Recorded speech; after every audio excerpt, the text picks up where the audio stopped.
Also didn't want to say too much about The Voice this week, but there's no avoiding it, sadly, and as if our country doesn't have real problems that it should be focusing on instead. There are three demands of this Uluru Statement from the Heart: voice, treaty, and truth-telling. You may recall last week the Prime Minister said this on Sydney Radio 2GB's Ben Fordham show about the voice having nothing to do with treaty. As part of the Uluru Statement, we have a voice, we have treaty, we have truth-telling.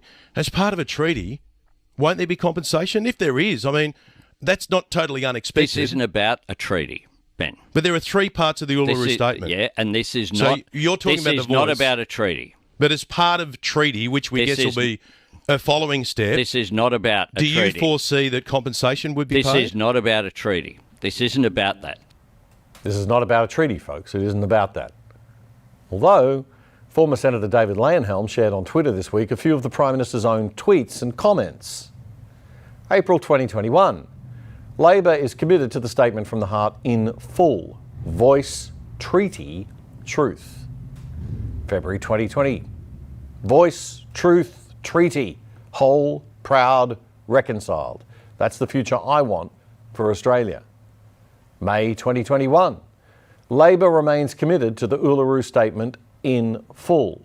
A voice to Parliament, enshrined in the Constitution, a national process for treaty making with First Australians, and after centuries of conflict, truth-telling to fully understand our history.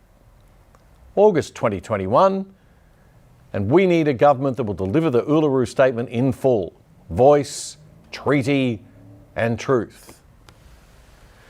I don't know about you, but every day I get more and more confused about the voice. This is not about a treaty. But as part of treaty, which we guess will be a following step... This is not about a treaty. Do you foresee that compensation would be paid? This is not about a treaty. This isn't about that. Clear as a bell.